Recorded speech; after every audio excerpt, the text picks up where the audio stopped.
Ang init. Yan, dito siya sa labas.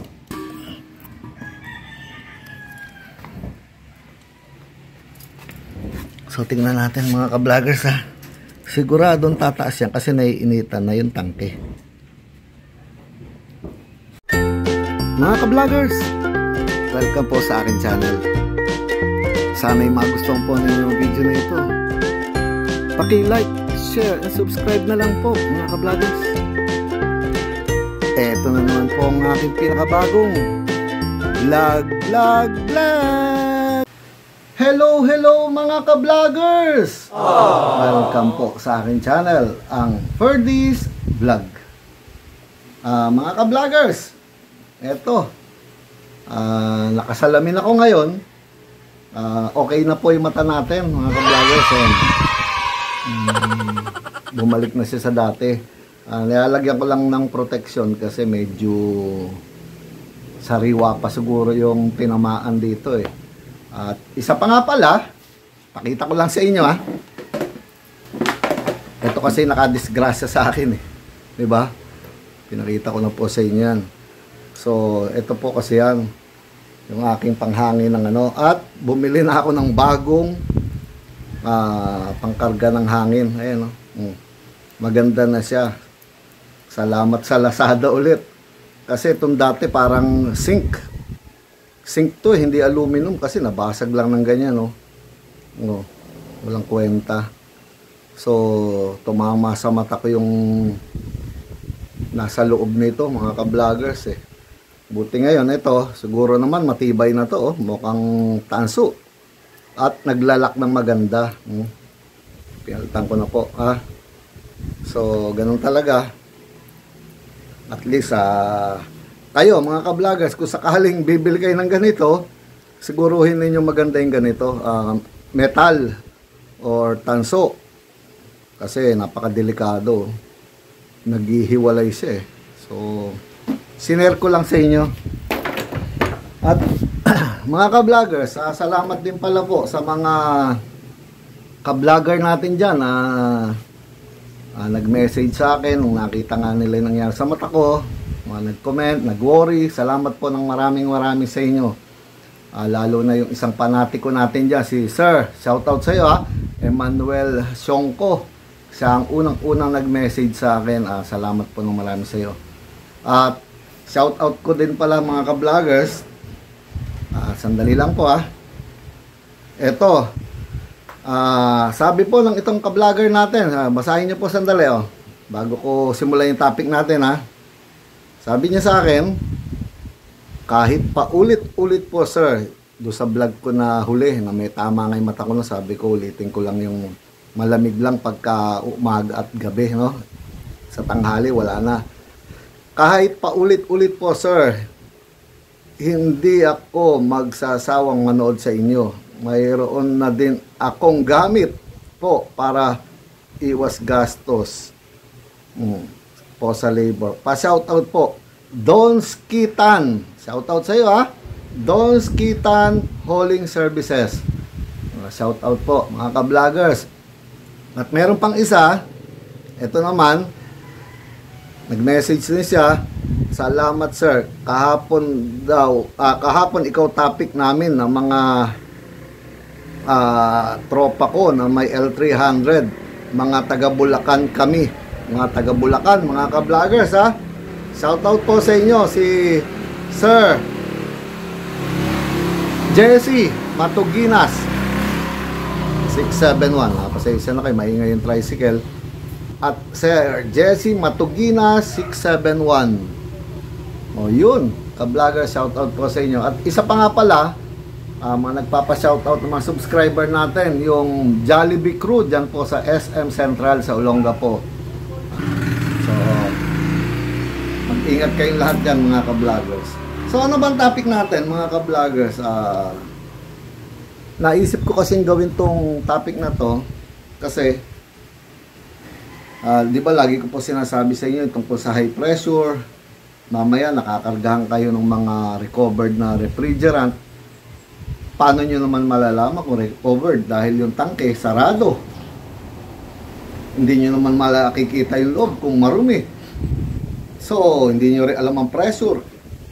So, mga ka-vloggers, bibigyan ko kayo ng isang magandang sample. Ha? Para may idea po kayo. Gagawin natin to para ipakita ko po sa inyo kung ano ang gagawin ninyo kapag magpapakarga kayo ng refrigerant o halimbawa kinlining yung sasakyan ninyo at kakarga na ng refrigerant para kahit papano ma-check ninyo kung ano po yung ikakarga sa inyo. So, simulan natin sa ganito, mga ka-vloggers. Sandali dito tayo. Ang unang-una, mga ka-vloggers, para sa vlog natin na to, gusto ko kasi, sabi ko nga kanina, paano ninyo malalaman kung ano ikakarga sa inyo? Mamaya, recovered yun. So, paano gagawin ninyo? Wala naman kayong na makita ninyo yung loob ng tangking yan, di ba? So, ganito mga ka-vloggers, simple-simple lang po, Ito. Bago ninyo pakargahan yung sasakyan ninyo, mga ka-vloggers, no? Bago kargahan ng refrigerant, halimbawa, nilinis, no? Kakargahan na. Or, halimbawa, lalo na to, magpapa-additional lang kayo ng refrigerant dahil feeling ninyo kulang ang lamig, napadaan lang kayo sa isang shop. So, mahirap naman kung ang ganda-ganda ng nakakarga sa sasakyan ninyo, tapos mahahaluan siya nung recovered. Yung mahinigop lang sa kung ano-anong sasakyan dyan. Maaring hinigop yan sa nagpapaklining sa kanila. Maaring hinigop yan doon sa mga nag-stack up ng compressor. Yun, hindi po yun. Maraming rebaba yun. Maaring hinigop din yan doon sa may mga black oil. Yung mga nagbo-blow by na higupin nila. Sama-sama lahat nasa tangke yun. Hindi ninyo alam. Kaya ganun ka worry ako sa ganyan. Gusto ko maituro po sa inyo anong gagawin nyo. So, una natin gagawin mga ka-vloggers. Ito. Titingnan muna natin. Papakita ko sa inyo kung ano ang normal na pressure ng refrigerant sa loob ng tangke. Sa loob ng tangke Kasi ganito mga ka-vloggers Ang mga recovered na refrigerant yung ipinamp nung kanilang motor na may fan belt o kung ano man yan, hinihigop sa mga sasakyan. Ang mga pressure nun, pag tinignan ninyo yung tangke nun, yung mga recovered, matataas yan. Mga 150 pataas yan, baka 200 o 250 pa yan. Kasi binomba na po yan. Used refrigerant na yun, gamit na. So, ginamit na ng ginamit nung nasirang sasakyan, stack up o kung ano man yan, maitim na langis na yung nananalaytay doon, umiikot, hinigop po. So ngayon, mga ka-vloggers, ikakarga sa inyo, payag ba kayo doon? Siyempre hindi, di ba? So, sinasabi ko po to, ano ba ang pressure ng mga ganong refrigerant? Kadalasan yan, nasa 150, 200 pataas, baka 250 pa yan kung sobrang pressure na yung loob nun. Ano naman ba ang pressure ng bagong refrigerant na nasa tangke? Yan ang gusto kong mapakita sa inyo. So, para malaman ninyo, gagamit tayo ng manifold gauge, mga ka-vloggers. Tapos, yung pinaka hose na isa, ikakabit doon sa kulay pula, sa discharge. Kasi mga ka-vloggers, itong suction, mababa lang ang pressure niyan Pero ang discharge, napakataas niyan. So, dito tayo sa pula. Kakabit natin dyan. Sandali. Siguruhin muna nakasarado. Tapos, yung dulo ng hose na isa, nakakabit doon sa discharge, Kaya yun ang sinabi ko sa inyo. Yan, discharge tayo, kakabit. Kasi ang taas ng pressure, di ba? Halos nasa 500 PSI. Samantalang tong suction, mababa lang po to. Hindi ninyo makikita yung, pwede rin naman kung gugustuhin nyo, pero wag na para hindi masyadong mapuwersa tong suction. Mamaya, yung tangke pala recovered, no? Alam nyo kung ba't sinasabi ko po to? Kasi gusto ko sana na kung magagawa ninyo, bago nyo pakargahan ang sasakyan ninyo, halimbawa kakargahan na, pacheck nyo muna ang pressure ng nasa loob ng tangke. Ganon mga ka-vloggers. Tinuturo ko lang sa inyo to sana magawa ninyo at mapagawa ninyo sa technician para malaman ninyo, baka mamaya ay kakarga sa inyo, recovered. Masisira lang po yung sasakyan ninyo lalo. Tignan ninyo, sipin lang ninyo. Kung nasa tangke, 150, 200, 250, tangke pa lang yun. Ipapasok pa sa sasakyan nyo, ipapump na ngayon ng compressor nyo. Anong pressure ang mangyayari doon? Napakataas. Baka mawasak yung mga hose nyo, yung compressor, masisira lahat. Kailangan yung bagong refrigerant na paulit-ulit ko sinasabi at mababa po ang pressure. No? So, ito na nga po. Sisimulan natin. So, ito, marami laman to mga ka-vloggers. Baka sabihin, ay, at makabigat po niyan, ha? Sobra. So, ito, kakabit ko siya rito at bubuksan ko mga ka-vloggers. Tingnan natin kung ano ang lalabas na pressure. Yan na, galing sa tangke yan. Tingnan nyo, wala pang 100, di ba? Halos 80. Oh. Di ba mga ka-vloggers? Ngayon, sasabihin niyo kasi nasa lilim, di ba? Oh, sige, gagawin ko, nakabukas to ha. Oh. Ilalagay natin siya ngayon sa init ng araw mga ka-vloggers. Gusto kong ilagay natin ito sa init at tignan natin kung ano ang magiging maximum na pressure nito kapag nakabilad yung tangke. Ha? So, sa ngayon, ano bang oras na tayo? Aha. Mag-aalas 12. 12 minutes bago mag-alas 12 mga ka-vloggers ha. So, liga. Ibilad natin sandali itong tangke na nakabukas ha. Bukas po to ha. Bukas. Ayan ha. Malaman natin kung ano ang kalalabasan ng pressure nito ha. Dali. Ang init. Ayan. Dito siya sa labas.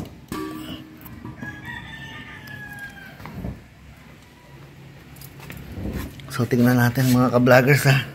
Siguradong tataas yan kasi naiinitan na yung tangke.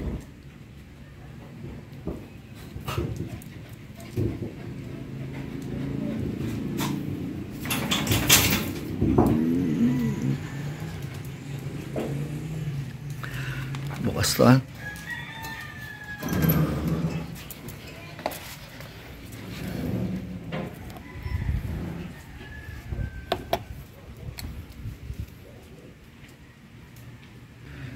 Pabayaan muna natin ang mga ilang minuto rito, kahit mga 5 minutes iinit yung tangke niya. Tingnan natin ang pressure ng refrigerant kapag mainit na yung tangke. Maya maya po babalik ako ha.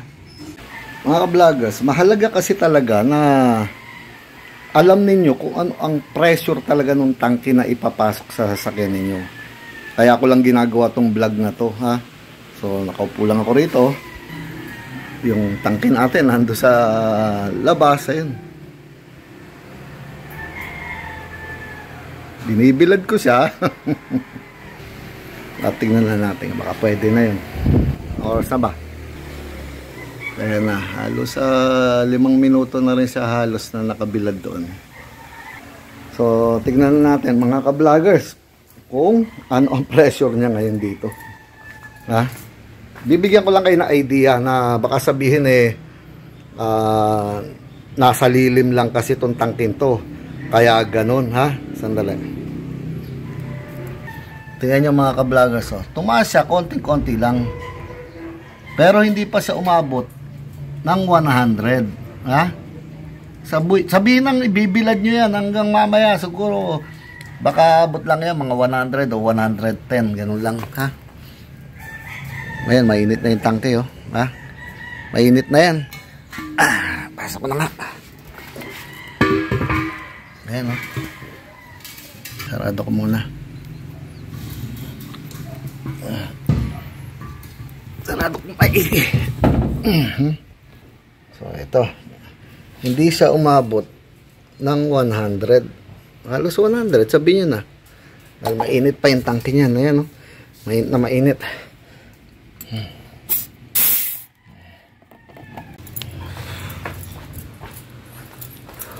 So, ito naman mga ka-vloggers, tingnan natin kung gaano kabigat pa to ha. May kiluhan dito eh. Ayan, daming laman pa yan. Oh, 6 na kilo mahigit. Ay yung tangke siguro halos 2. Basta marami pa rin laman yan. So, baba na natin.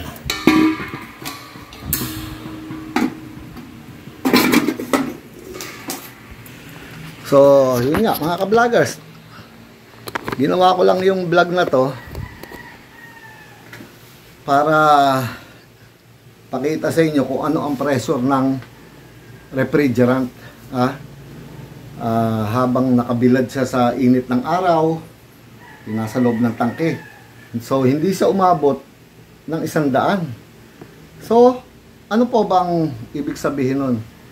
Kapag magpapakarga nga kayo, gaya ng nasabi ko, sana, kung papayag yung gumagawa, gawin ninyo yun.